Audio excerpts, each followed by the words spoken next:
Mais la défiance à l'égard de la pilule se prolongera jusque dans les années 1970 et s'affirme très tôt. Le rapport de 1962 recommande en conclusion de l'exclure, décret légalisant les contraceptifs féminins. Les résistances à la pilule se manifestent de plus en plus du coup. En mars 1965, un projet de décret prévoit d'autoriser la vente des contraceptifs chimiques, crèmes et gelées inscrits au tableau A ou C, mais il est très vite abandonné.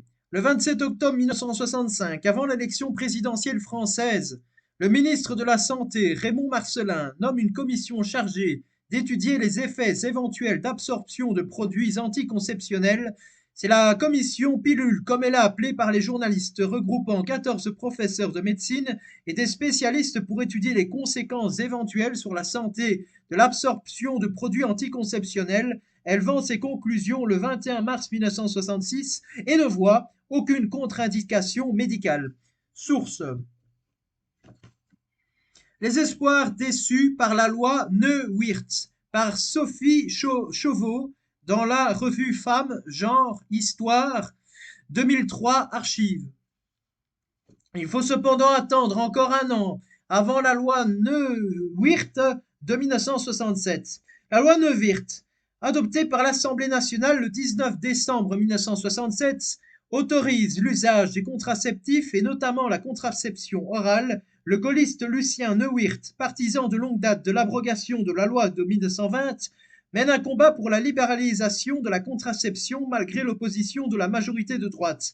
Le Conseil de l'ordre des médecins n'a jamais fait mystère de ses résistances à la contraception, hostile aux initiatives du mouvement français pour le planning familial. Il entretient le doute quant au risque de cancer. Déçus, certains médecins refusent de payer leurs cotisations et forment le groupe d'information santé GIS. À la fin de l'année 1969, selon le service central de la pharmacie, environ 600 000 femmes prennent la pilule, ce qui représente 0,3% des ventes de l'ensemble des produits pharmaceutiques, mais sous couvert d'indications thérapeutiques, elle ne peut pas être prescrite nommément comme contraceptif. Source: Les espoirs déçus par la loi Neuwirth, par Sophie Chauveau, dans la revue Femmes, Genre, Histoire, 2003, Archives. Des cours d'éducation sexuelle ont déjà commencé dans les lycées, notamment à Paris, au lycée François Villon. Source: Selon l'Express, article publié en 1969, la diffusion de la contraception orale est cependant très lente, alors que le rapprochement des trajectoires d'entrée dans la sexualité des hommes et des femmes a été initié dès les années 1960. Source: Patrick Simon, Révolution sexuelle ou individualisation de la sexualité, Mouvement, volume 2, numéro 20, 2002, pages 15 à 22. Le combat pour la liberté de l'avortement est perçu alors comme un moyen de sensibiliser l'opinion aux grossesses non désirées et donc alors par ricochet aussi à la contraception. Malgré les résistances de l'Église, du corps médical et d'une grande partie de la société, du coup, quand les mouvements féministes se mobilisent au début des années 1970 autour de la lutte pour le droit à l'avortement, jugé prioritaire, c'est au détriment apparent du combat pour la contraception. Le manifeste des 343 salopes déclarant avoir avorté paraît dans le Nouvel Observateur du 5 avril 1971, suivi par le procès de Bobigny, où Gisèle Halimi défend en 1972 une jeune fille ayant avorté après un viol. C'est la période où le planning familial écarte les médecins réformistes qui dirigent le mouvement et se lancent dans la pratique des avortements clandestins. Créés en 1972, les centres de planification et d'éducation familiale, CPEF, ont pour mission, entre autres, de permettre aux mineurs un accès libre, gratuit et surtout anonyme à tous les types de contraceptifs. En 1973, le gouvernement crée le Conseil supérieur de l'information sexuelle, de la régulation des naissances et de l'éducation familiale. La tendance la plus à gauche gagne le congrès du mouvement français pour le planning familial des 2 et 3 juin 1973 avec l'élection à la présidence de Simone If, cofondatrice et vice-présidente du mouvement pour la liberté de l'avortement et la contraception, MLAC, qui vient de se créer sur une ligne plus agressive. Le 24 avril 1972, le décret d'application de la loi de 1967 est enfin publié. Il sera modifié par les décrets du 5 mai 1975. permettant une prescription plus libre. Le décret crée les centres de planification et d'éducation familiale, CPEF, qui ont les mêmes missions que pour les EICCF, établissements d'information, de consultation et de conseil familial, mais proposent en plus des consultations médicales et des prescriptions et surtout peuvent délivrer des contraceptifs gratuits aux mineurs et aux personnes ne bénéficiant pas de couverture sociale, alors que les EICCF sont gérés par des associations qui mettent tout en avant les questions éducatives et préventives, surtout sur une approche non médicale. Les CPEF sont mises en place aussi par des collectivités locales et des hôpitaux. Source. Rapport de l'IGASF. Archives. La documentation française.fr. Plusieurs méthodes de contraception sont utilisées. Elles peuvent se décliner en plusieurs catégories selon qu'elles agissent par voie locale ou générale, ou selon leur mode d'action mécanique ou chimique, ou encore selon leur durée d'emploi. Pour la plupart, ces méthodes concernent essentiellement la femme. Parmi ces méthodes, le préservatif peut également être utilisé pour la prévention des infections sexuellement transmissibles. En France, la contraception non chirurgicale est légale, depuis la loi Neuwirth de 1967. Source.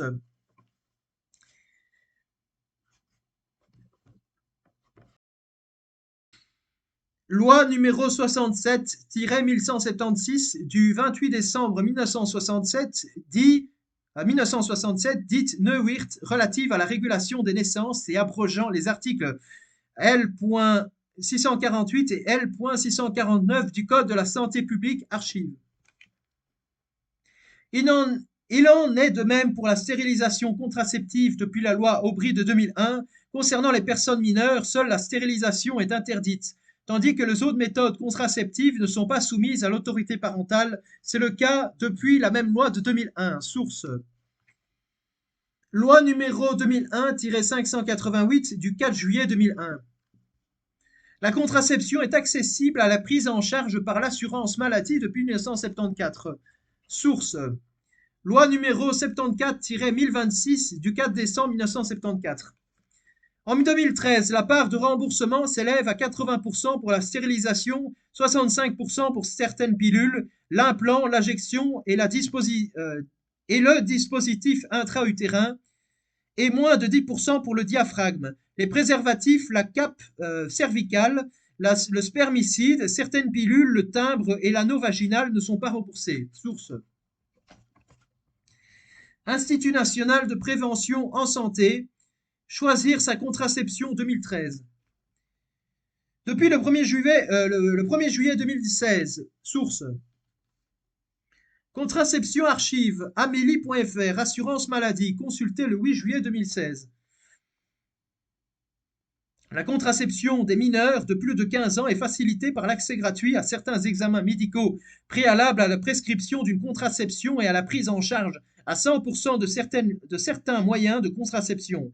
Les mineurs de plus de 15 ans peuvent bénéficier, si elles le souhaitent, d'une prise en charge anonyme, leur consultation et obtention de contraceptifs n'étant pas mentionnées sur les relevés de remboursement de leurs parents lorsqu'elles ont encore la qualité d'ayant droit.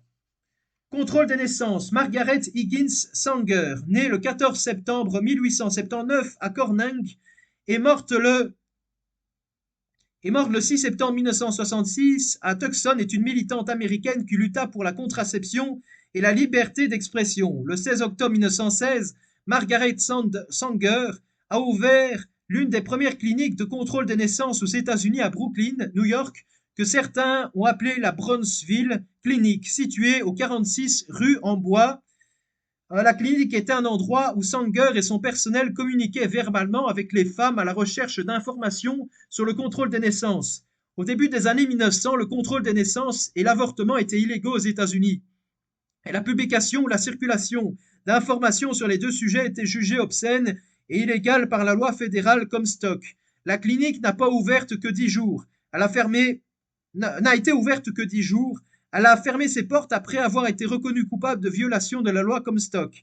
La clinique de Brownsville a représenté une étape vers la fondation éventuelle de la Planned Parenthood Federation of America, dirigée par Sanger. À la fin des années 1800, Anthony Comstock était un inspecteur des postes et homme politique américain qui a fait campagne pour l'élimination de ce qu'il considérait comme un contenu obscène et indécent du système postal américain. Son activisme a abouti à l'adoption de la loi Comstock de 1873. Cet acte interdisait le commerce et la circulation de documents contenant ce qui était alors considéré comme des informations obscènes, y compris la pornographie, le contrôle des naissances, l'avortement et d'autres documents liés à la santé des femmes. En vertu de la loi Comstock, 5 des 8 numéros du magazine de Sanger Woman Rebel, publié en 1914, ont été interdits de circulation postale et Sanger a fait face à des accusations d'obscénité. Le tribunal a finalement abandonné les charges retenues contre elle en 1916 après avoir travaillé comme infirmière dans des quartiers à faible revenu pendant plusieurs années.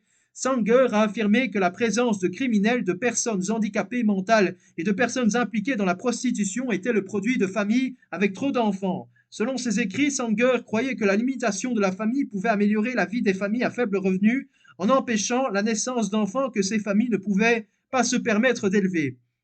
Sanger a déclaré qu'elle croyait que chaque homme et femme en Amérique devrait être capable de calculer combien d'enfants il pouvait se permettre de soutenir. Malgré ses efforts pour éviter une intervention légale, Sanger a participé à un procès le 29 janvier 1917. Le tribunal a donné à Sanger le choix de promettre qu'elle ne tenterait pas de réouvrir la clinique en échange de ne pas avoir purgé de peine de prison. Sanger a décliné l'offre. En conséquence, elle a purgé 30 jours au pénitencier du comté de Queens à New York. La sœur de Sanger, Byrne, a également été condamnée à 30 jours de prison et a entamé une grève de la faim qui a attiré l'attention des médias. Le personnel pénitentiaire a finalement gavé Byrne par un tube. Sanger a fait appel de sa propre condamnation. Au cours de son procès, Sanger a appelé plusieurs clients de Brownsville comme témoins qui ont exprimé leur soutien à Sanger. Ils ont partagé des histoires émouvantes d'avortements et de fausses couches ratées dangereux, ainsi que du fardeau qu'ils ont dû affronter pour s'occuper de tant d'enfants. Bien que le tribunal ait confirmé la condamnation de Sanger, la décision du juge Frederick Crane comprenait une interprétation plus libérale de la loi Comstock qui a créé un précédent. Les nouvelles directives ont permis aux médecins de prescrire légalement le contrôle des naissances dans l'État de New York pour des raisons autres que les maladies vénériennes pour la première fois dans l'histoire des États-Unis, bien que Sanger elle-même ne puisse pas faire appel de sa condamnation pour avoir diffusé des informations sur le contrôle des naissances. La décision de la Cour a augmenté l'accès des femmes au contrôle des naissances par l'intermédiaire d'un médecin. En 1914, elle édite le journal The Woman Rebel, la femme rebelle, où elle affirme notamment que le corps d'une femme n'appartient qu'à elle seule. La publication, elle, est saisie presque à chaque numéro. Les femmes rebelles réclament le droit à la paresse, le droit d'être mère, le droit d'être mère célibataire, le droit de détruire, le droit de créer, le droit d'aimer, le droit de vivre. Elle établit ensuite des cliniques de proximité pour le contrôle des naissances, qui est un terme de son invention. Elle dirige de 1917 à 1928 le magazine Birth Control Review. On y trouvait des articles tels que Contrôle des naissances et amélioration raciale, février 1919. Quelques aspects moraux de l'eugénisme, juin 1920. La conscience eugénique, février 1921. Le but de l'eugénisme, décembre 1924. Contrôle des naissances et eugénisme positif, juillet 1925. Contrôle des naissances, le vrai eugénisme, août 1928, etc.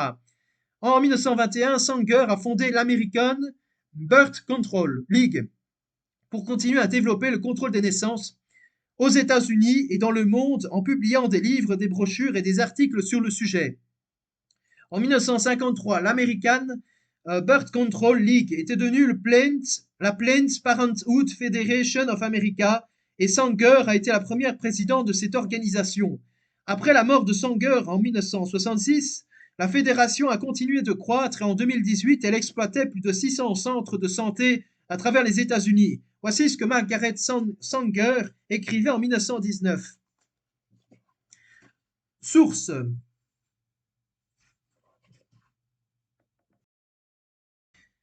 Source. Contraception. Archive. Amélie.fr. Assurance maladie, consultez le 8 juillet 2016. Avant que les eugénistes et tous ceux qui travaillent à l'amélioration de la race puissent réussir, ils doivent d'abord ouvrir la voie au contrôle des naissances. Tout comme les partisans du contrôle des naissances, les eugénistes en particulier cherchent à porter assistance à la race. Par l'élimination des inaptes, tous poursuivent le même but, mais proposent des méthodes différentes. Les eugénistes mettent l'accent sur la reproduction des couples sains, avec pour but délibéré de produire des enfants en bonne santé, la stérilisation des inaptes afin d'empêcher qu'ils ne peuplent le monde de leurs espèces. Et ils peuvent peut-être convenir que la contraception est une mesure nécessaire parmi les masses des ouvriers, là où les salaires ne suivent pas le rythme de croissance de la famille et de ses besoins en matière de nourriture, d'habillement, de logement, de soins médicaux, d'éducation et ainsi de suite. Nous qui prenons le contrôle des naissances insistons d'autre part non seulement sur l'arrêt de la reproduction des inaptes, mais également sur l'arrêt de toute reproduction lorsque les moyens économiques ne permettent pas de procurer des soins adéquats à ceux qui sont nés en bonne santé. L'eugéniste pense également qu'une femme devrait porter autant d'enfants en bonne santé que possible, ceci étant un devoir envers l'État. Nous affirmons que le monde est déjà surpeuplé. Les eugénistes laissent entendre ou affirment que le premier devoir d'une femme est envers l'État. Nous affirmons que son devoir envers elle-même est son premier devoir envers l'État. Tandis que je crois personnellement à la stérilisation des faibles d'esprit, des fous et des syphilitiques, je n'ai pu découvrir dans ces mesures davantage que des moyens de dissuasion superficiels lorsqu'ils sont appliqués aux inaptes dont l'affluence est en constante augmentation. Elles sont un excellent moyen de répondre à un certain stade de la situation, mais je crois qu'en ce qui les concerne, comme en ce qui concerne les autres moyens eugéniques, elles ne vont pas au fond du problème. Ni la reproduction des couples sains, ni la stérilisation de certains types reconnus d'inaptes ne semblent d'avoir d'influence sur le grand problème de la reproduction illimitée de ceux dont le logement, l'habillement et la nourriture ne suffisent pas à leur santé physique et mentale. Ces mesures n'atteignent pas ces grandes masses qui, par la pression économique, peuplent les taudis et engendrent dans leurs impuissances d'autres masses impuissantes, malades et incapables qui submergent tout ce que l'eugénisme peut faire pour ceux dont la situation économique est meilleure. L'eugénisme, sans le contrôle des naissances, nous apparaît comme une maison construite sur le sable.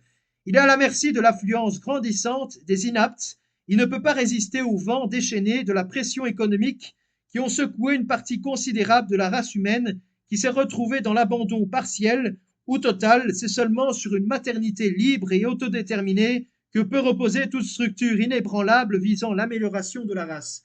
Voilà, à très bientôt pour une prochaine vidéo.